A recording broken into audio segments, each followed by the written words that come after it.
I think what I am going to do after I retire from my mundane position is get back into real estate.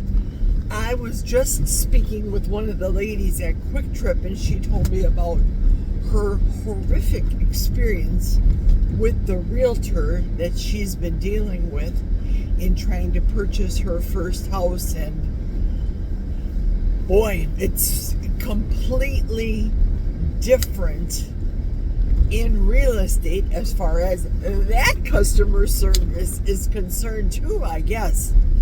It is what it is. I want to talk about today the visiting of relatives, visiting of family. We have a 4-bedroom household. Technically, it could be 5 if you count the lower rec room area, pull-out couches, etc., etc. When my husband was younger, his whole family, as a matter of fact, his grandfather had owned property not that far away from us. That's what caused us to move up north in this area, the Blue Diamond area, they call it, as a matter of fact. And I guess, from my understanding, normal people, we purchased a big house.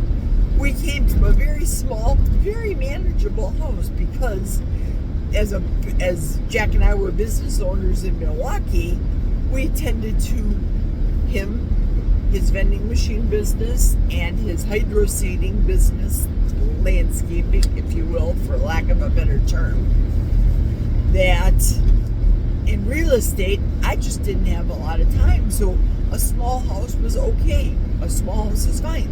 Less of a house, less to clean. More of a house, believe it or not, it's more to clean. And you also find room to have more stuff. So with that being said, slowly but surely, I am getting rid of my stuff. And first and foremost, I want to give my side of the family to my niece, my goddaughter, Danielle. I want to give her the pick of everything that came from my side of the family because, let's be frank, Jack's 3 daughters don't have the sentiment value in the things that I do, like I'm sure Danielle would have. And then Danielle, she has a daughter, so then she would be able to pass it down, and so on and so on and so on. So when we bought the house, we were expecting more people to come up and visit us, but the old song, over the meadow and through the woods to grandmother's house we go, doesn't apply here. And I don't know when people just stop becoming as family oriented and they rely more on friends than they do family. That wasn't the case with growing up. I know for me, and I know as a matter of fact for Jack as well, because the bonding that we had was my family. My mother, we lived upstairs. My mother got her house from her Uncle Stanley, my great uncle. And Uncle Stanley was a single man. Uncle Stanley, I remember growing up my entire life. A couple of things I do remember. I remember every day until I moved out of the house saying the rosary in my parents' house. That was do not think you are not going to do the rosary. You're going to do it.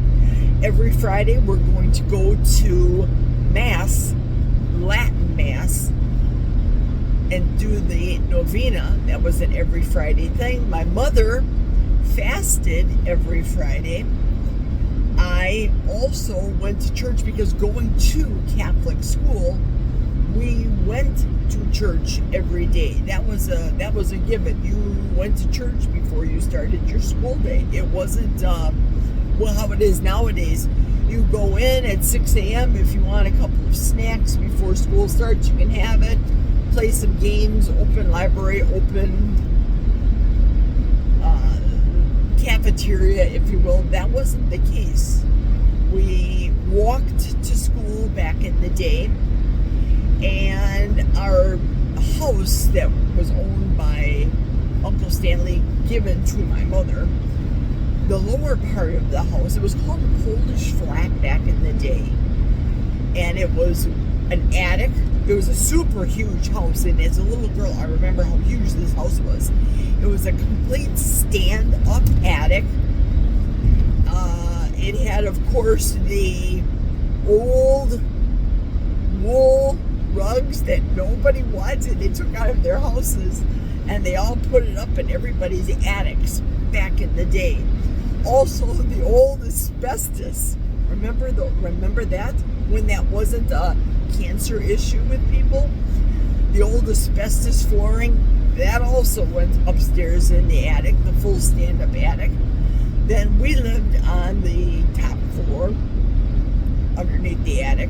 My grandmother lived on the base floor, and we also had a couple of cellars. Now, I have never told this story about my Uncle Stanley, so here goes. Uncle Stanley was my mother's godfather, and he was a single man. However, he did have a lady friend, and she came from the old country. There was prejudice back in the day insofar as Jews and Christians were concerned. Bear in mind, I came from a mixed family. Often we would think, wait a minute, are we praying to God to come still, or did he come? What are we doing here? Why are we doing the rosary? Or so I thought as I got older. But Uncle Stanley had a lady friend that he brought over from, she was Jewish. He brought from overseas, and he never married her because she never got her proper papers when she was here. She wasn't a slave. She wasn't a kept woman. They loved each other very, very deeply. When in doubt, he would have his lady friend go underneath the cellar, which was in the basement, I guess, the main level where my grandma was, that first half of the house, the front part of the house where my grandma lived. 2-bedroom, 1-bath, kitchen, living room. And the other half was our laundry room and a couple of cellar rooms, and then these other underground rooms. And in these underground rooms, one room in particular, Uncle Stanley had built for his girlfriend. Now, her name was Marie. Her last name was never divulged to me, so I can't tell you what it was. And there's nowhere we could look her up because they weren't married. So he was afraid that he loved her so deeply, but he was afraid that if he were to marry her, because she came from the old country, that he would go to jail. He had a very, very good job. Uncle Stanley was today's equivalent of a millionaire. He owned a lot of properties in the neighborhood, and a lot of properties in which all of our family members lived within walking distance of each other, like we did when we went to Catholic grade school. When I was a little girl, I remember taking a note to what would be called today a convenience store, a bodega. There was a corner store, a bakery called Greavy's Bakery. It was where every Sunday they'd have hot ham and hard rolls, crisp hard rolls, hot, delicious ham. It was sweet. I wasn't keto back then, and there was no such thing as keto and carnivore for that matter. But 2 doors away from there was the bodega that my mother would send me with the list saying, please give my daughter the following: 2 packs of Bel Air cigarettes, a quart of milk, 3 bananas, whatever the case may be. And I'm talking little, 6 years old. I would go from our house, Maple Street, to Mitchell Street, which was 2 blocks, let's say, as a little girl. I do that often. There wasn't any concern of me being kidnapped. That wasn't an issue back in the day. It was an issue where your neighbors watched over you. And yeah, sometimes if your neighbors had to discipline you because you were a little punk butt, well, you got it. And then your parents found out about it, and then you got it again. It wasn't a beating. We were disciplined. Uncle Stanley, before he went into the nursing home, he lived in his single family property. His basement was a drive-in garage, and he had a secret hiding spot for his girlfriend. After he moved out of our house and gave our house to my mother, he moved into his house a couple blocks away and built another basement alcove, cellar hiding spot, if you will, for Marie. Well, Marie had an untimely death. Don't know. I never knew Marie. Marie was before my time. But when Marie had passed away, that took Uncle Stanley so hard that he just stopped loving and living. And he subsequently had to go into a nursing home. So I remember every Sunday after Sunday church, us going to visit Uncle Stanley in the nursing home. And I'll tell you what, nursing homes are, for those of you that know, if you know, you know, nursing homes are a horrific, stenchy, disgusting place that seniors move in and die in. It is so sad. But Uncle Stanley didn't want to come and move in with us. He felt like he would be a burden to our family. But because that was my mother's godfather, and he had given my parents one of his houses, she just felt compelled, as the executrix of his will, to care for him until the day he died. And I do remember him at 3 nursing home facilities in Milwaukee. I guess that's a long story to say that we, back in the generation, back in the day, cared for our own. There was no such thing as us when we went to go visit our aunt in Arizona, that we would stay in a motel. What are you talking about? Your family. You're going to stay with us. And that's what we did. So when people come up north, they're always welcome to stay with us. As a matter of fact, I am and would like to be working on this summer doing a few meetups up in this northwestern part of the state. I'll probably be doing more meetups as I retire from my daily grind job, but This message is to say that your family is very important.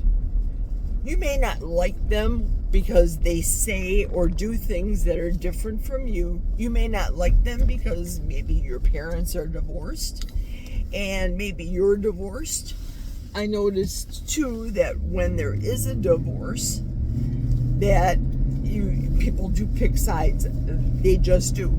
Same with when people get married. Generally speaking, when a man marries a woman, he follows along with her family, and they stick with her family, and they do things with her family. The occasional doing things with his family usually takes the back burner. But I remember when my mother-in-law was alive, we stayed in the house that Jack grew up in whenever we would have a sleepover there. Bad weather, we'd stay in her house. Going to a motel, not even a question. When I would sell real estate and I would stay at my nephew's house, sometimes for a weekend, sometimes for a week. Sometimes my nephew would go away and I'd stay behind and watch, at the time, their dog, Bernie, the St. Bernard.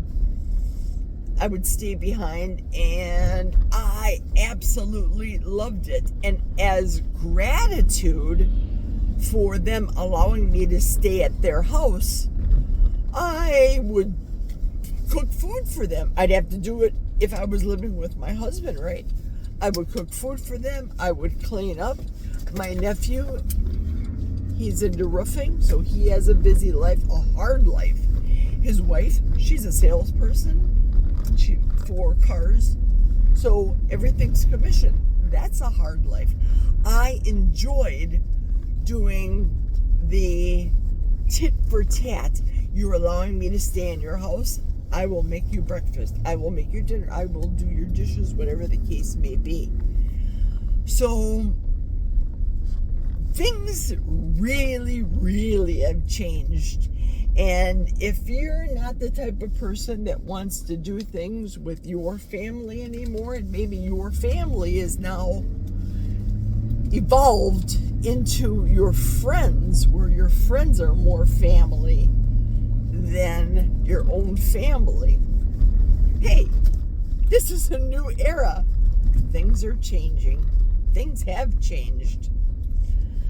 I just wanted to share that Uncle Stanley story with you today to perhaps bring back old memories of you growing up in your family. If you have any personal stories that you want to share down below, please, by all means, let me know your story. You can follow me on Instagram. On Instagram, I'm in the middle of a forest. Here, you can feel free to make comments down below. I enjoy talking about personal things like this. It warms my heart. Sometimes it puts a tear in my eye, but most of the times it puts a smile on my face because it's a happy memory. So I'm here at the job. Thanks for coming along with me today. I appreciate it. Take care, everybody, and we will talk tomorrow. Cheers, everyone.